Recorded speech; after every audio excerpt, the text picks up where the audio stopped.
Okay, so I should probably have on my chemise, but it's right here, and of course I don't have it on when I'm trying this on. But I'm actually trying on two different styles, and I have on my pocket hoops because I just really felt like putting them on with my stays. But anyways, ignore those, and ignore the fact I'm in my jammies. But I was trying out two different styles. So the first one is like the zone front sort of one. I don't know, kind of like a cutout. And let me take this off so you can see. And just let them drop there. Okay. So over here, I think that the fabric is too short. I think I want it a little bit longer. So I think I want it as long as like the tops of my like tabs. So I think I want this point to come down at least as far as my tab and then have this come up. And I'm thinking that because this is the top of my stays, I'm thinking that this might be too short. I was thinking I wanted it like an inch or so a little bit longer all the way around here and then down to the point of my stays, because then I'd be putting the skirt onto there. So on this side, I like how the fabric, if I can pull it down, yeah.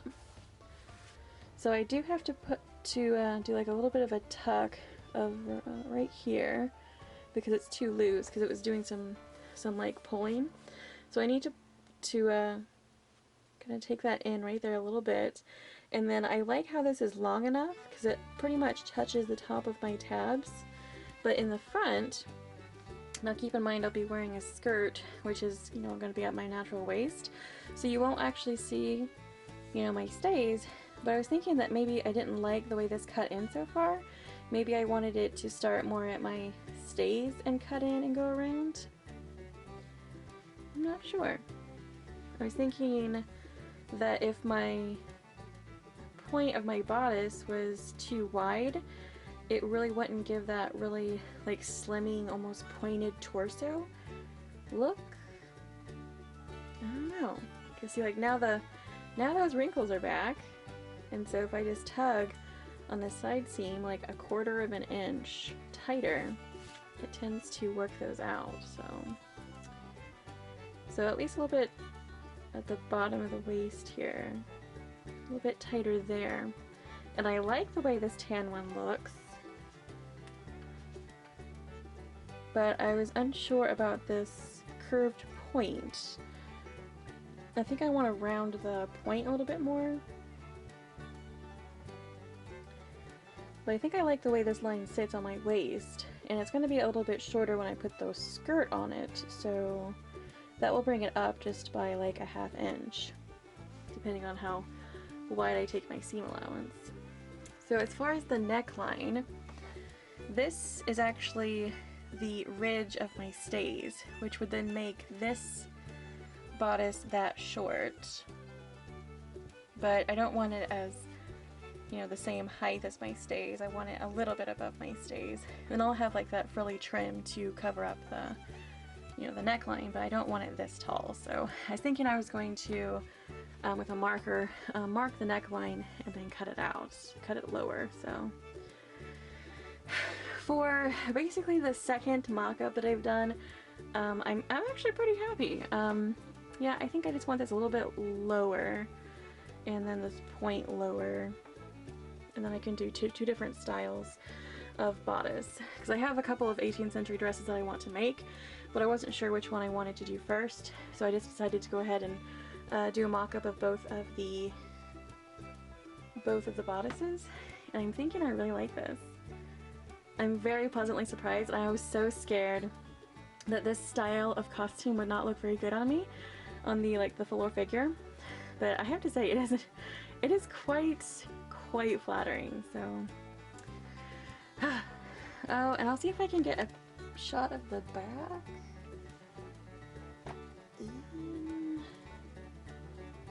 Yeah, I like the back. I don't think it's bad. I keep pulling like the center back of it down to make sure it's low enough.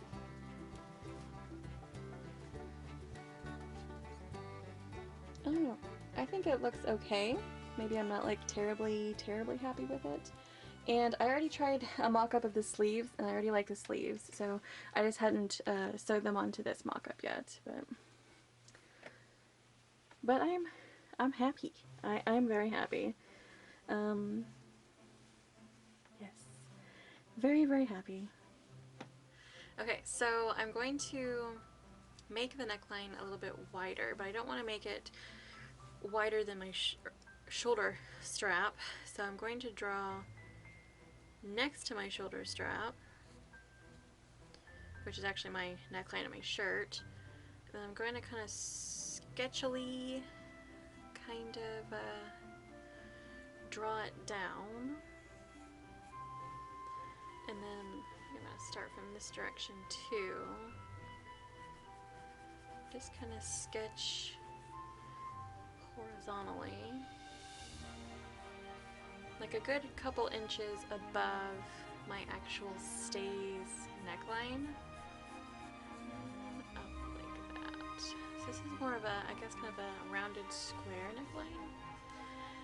And I think I might cut it out a little bit wider than what I've drawn. Okay? I'm hoping you actually saw that. So let me get my scissors. And of course this is a left-handed on my right hand side here. I'm going to see if I can cut this down without actually cutting myself.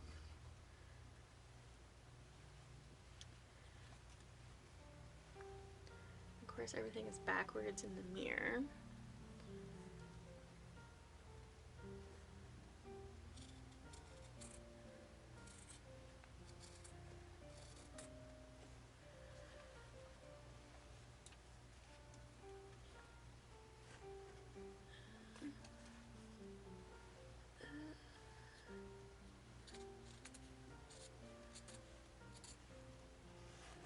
Making sure I'm not getting my shirt here, because I don't really want to cut my shirt.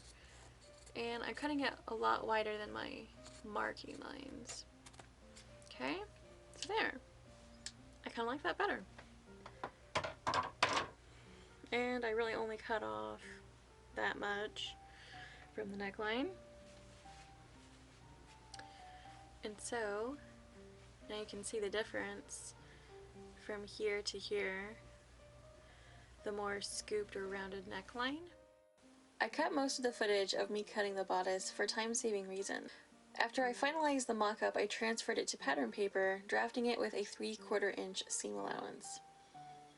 I cut 2 each of the fashion and lining fabrics, 2 bodice front, 2 side back, 2 center back. The presser plate on my machine doesn't have any seam gauge measurements, but a piece of masking tape helps me to sew a consistent seam allowance. So here I'm sewing all the seams of the bodice, and I repeat the process on the lining as well.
I pin the fabric right sides together, but I'm only going to sew the seam halfway, stopping where the seam intersects.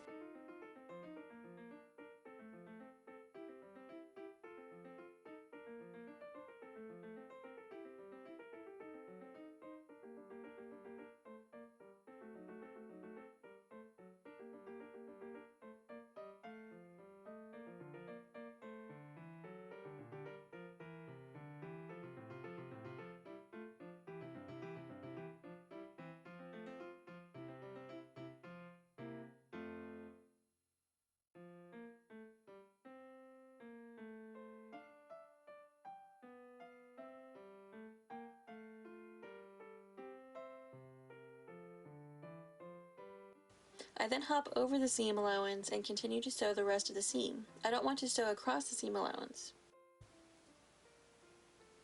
Flip the seam allowance forward, out of the way, and continue the rest of the shoulder seam.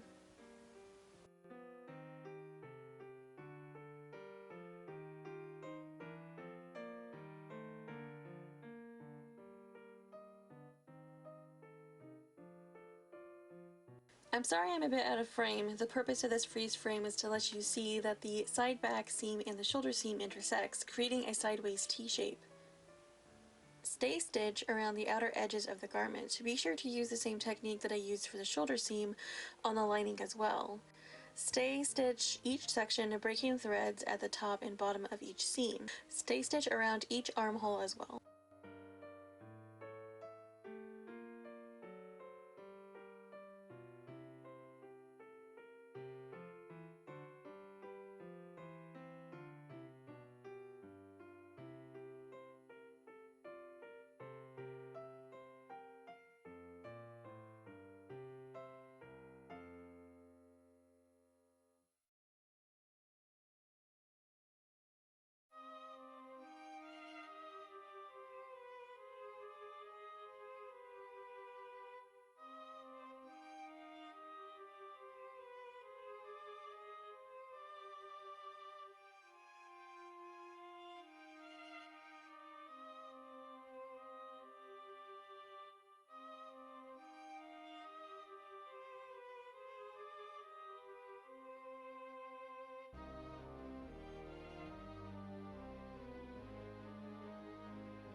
Let's start on flat felling some seams. Finger press them open and trim down only one side of the seam allowance.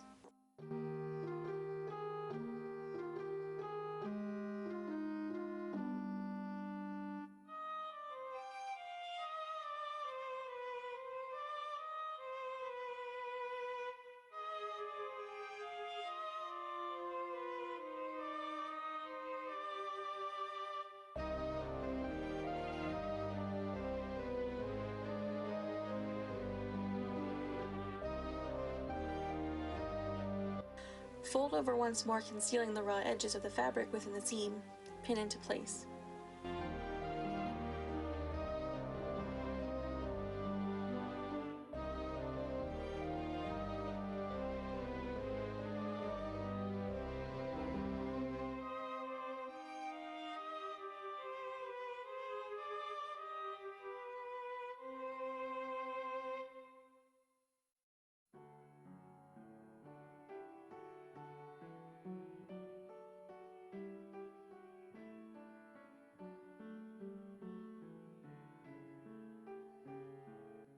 You can choose to either machine or hand sew the felled seams, but keep in mind that these stitches will be seen from the top side of the costume, so I prefer to hand stitch them.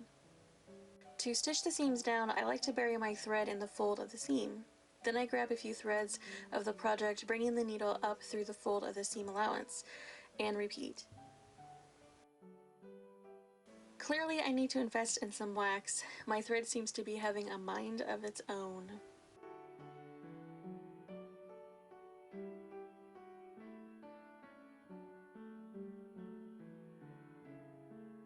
Repeat this process on all the seams, including the lining.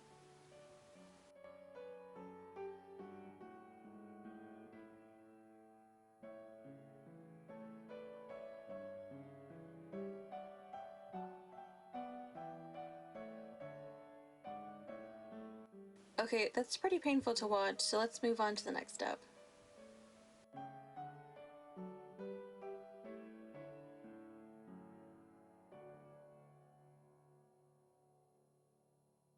Let's move on to some sleevel hell, because this dress certainly can't be sleeveless.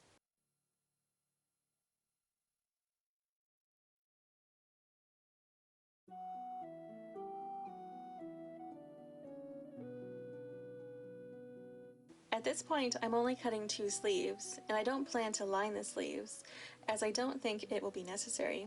I'll update you if I change my mind and decide to line them.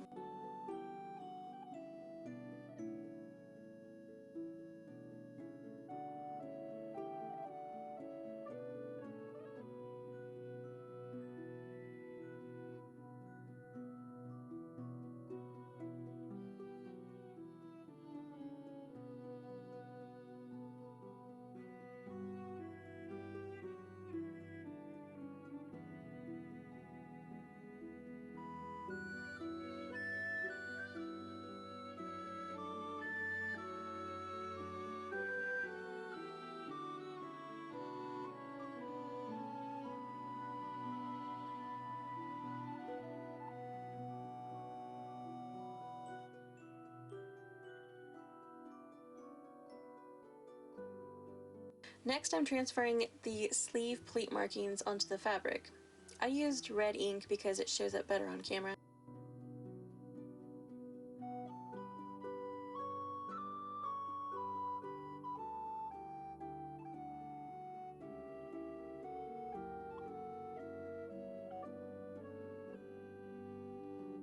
The best way to describe this pleat is a pinched, curved, open-ended dart. Working from the wrong side of the fabric, pinch the fabric between your fingers. Fold it, bringing the bigger arched lines to meet the smaller arched line beneath it.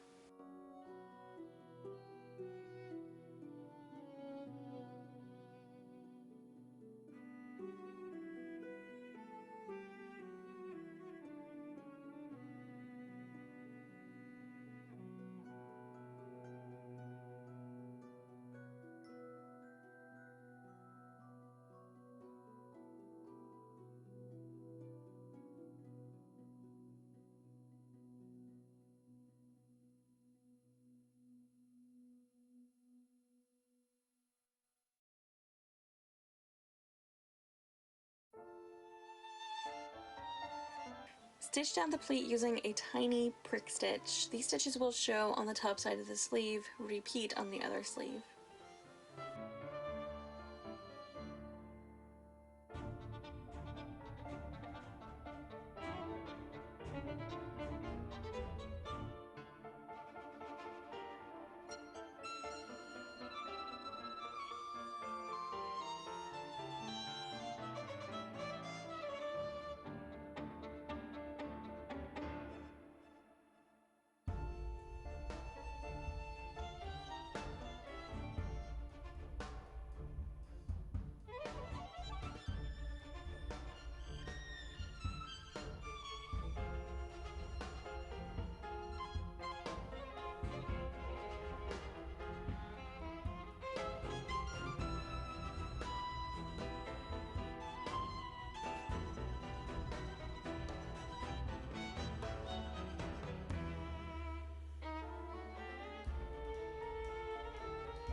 Pin the sleeves right sides together using a 3/4 inch seam allowance.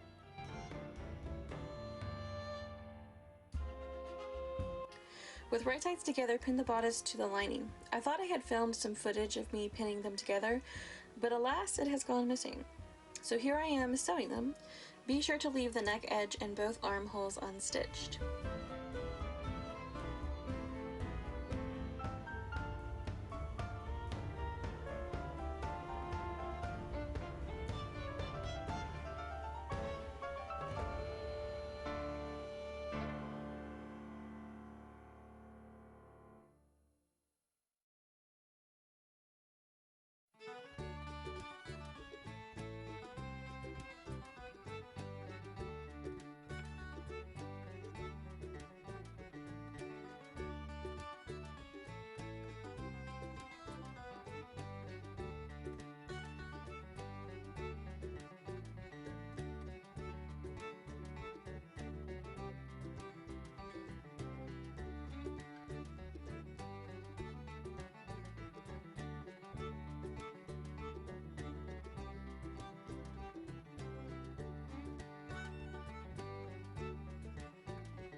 I mitered the top and bottom of the center front corners of the bodice.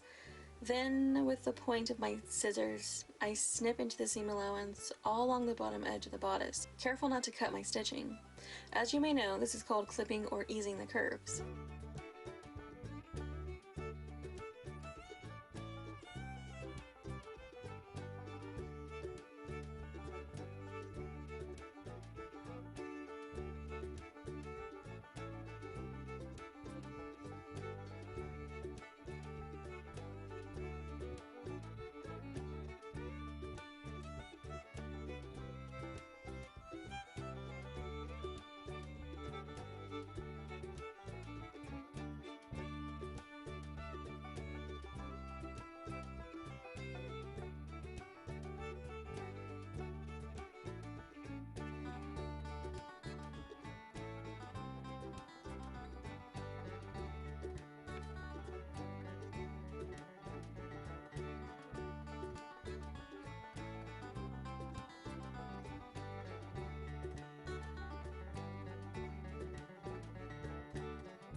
And, you know, the cat has to inspect what I'm doing as I pay my cat taxes.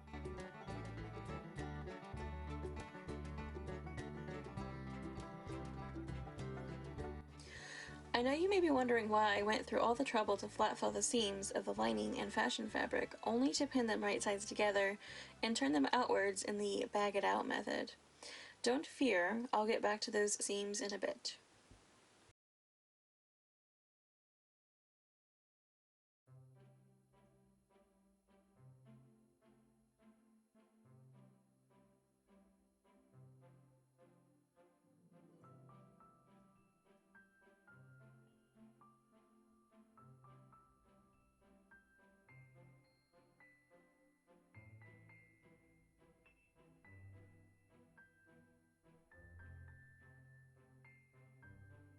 I'm using a pair of locking scissors to push out the points of my bodice.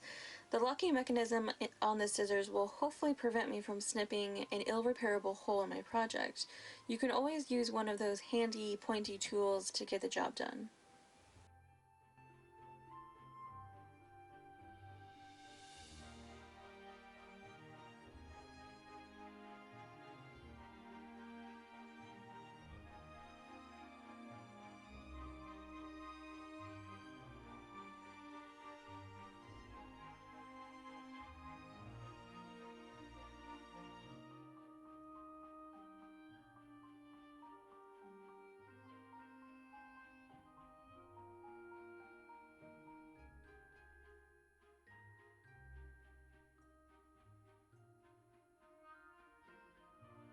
I'm rolling the bottom edge of the bodice between my fingers, rolling the lining ever so slightly upward so that you can see a little bit of the fashion fabric. I'm doing this so that the lining fabric won't peek out or be visible from the outside of the garment. Then I pin it into place. Continue pinning the rest of the bodice along the bottom and the center front as well.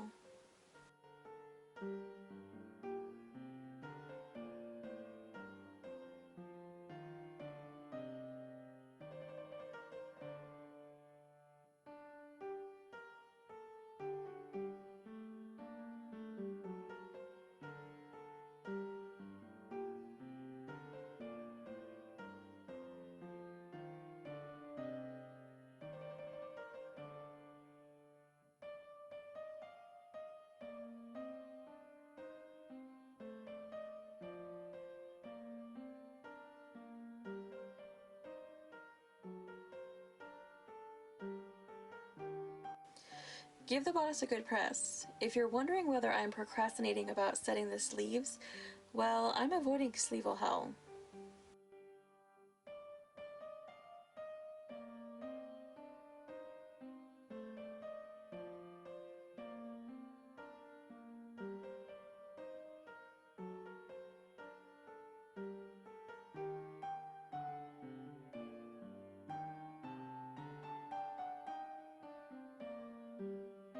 That's it for part 1 for making an 18th century Polonaise gown. Stay tuned for part 2.